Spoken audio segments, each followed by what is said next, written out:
In this quick video, we're going to troubleshoot any RC toy car remote control that's no longer working with your car or your vehicle, whatever that you have. Now, this particular one is a Rod Makers, but you might have a different brand.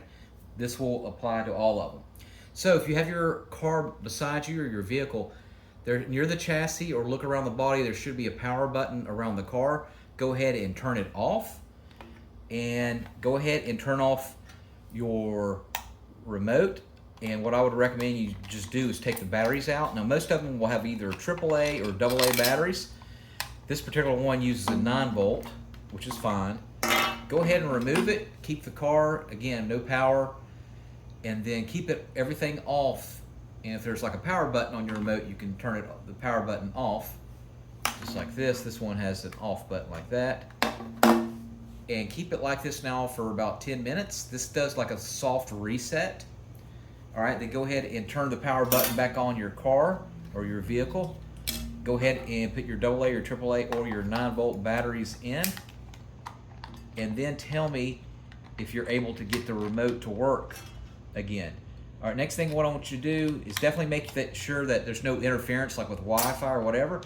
Bring your car, your vehicle very close to you for now. And make sure if there's an antenna, make sure that the antenna is all the way up like this. Make sure it works. Now, if it has a power light on, like the Rod Makers does, right? So if we turn it on, you can see it powers on. So you know it does work. If it does not have a light, or if the light does not turn on, what I want you to do is turn it off and check the batteries.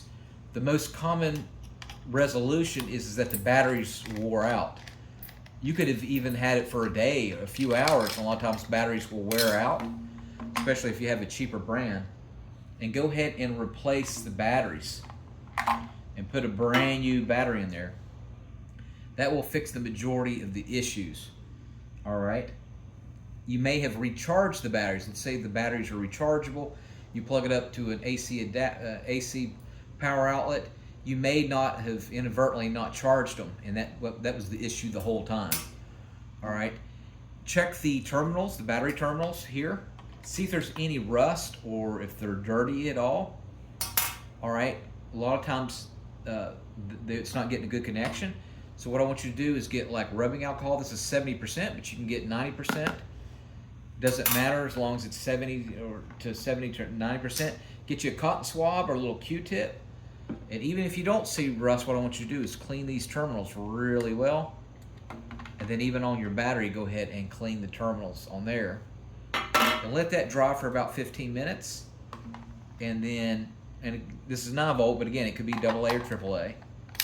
Put it back in there and then see if the light turns on or if it starts working with your car. A lot of times it will. Now, a little small trick is that you can actually tap it, and you will find that sometimes that works. Turn it on, put it on the on button. Don't do it too hard, but like a knock. Knock on the side. All right, and then knock on the front. And believe it or not, sometimes that does work. All right, now, this is called the nuclear option. If you've tried everything and it's not lighting up, what you could do is put the remote control in the freezer. Yes, you heard that right. In the refrigerator's freezer where it's cold, 0 degrees. All right, with the battery in and it off. And I want you to keep it in there for about 12 hours. If you go over, no big deal. If it's a little bit under, no big deal. And what that does is it will actually change the chemistry of the parts inside.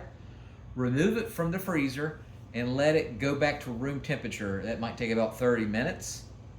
All right, maybe longer. And then see if that fixes the issue. You're going to find that a lot of times that is all you need. Lastly, you might just need to get another remote for your car, or it could be the car. Something's wrong with the car. So see if you can get a replacement car or try a different vehicle for your remote and see if that's the issue. You're going to find that a lot of times it's the car or something, the issues with the vehicle that you have. Let me know in the comment section. This is very important. This is a rod maker's, but let me know what brand car that you have or remote that you have. And put that in the comment section and let me know if a method worked, which one worked for you. All right, thanks for watching. Make sure you subscribe.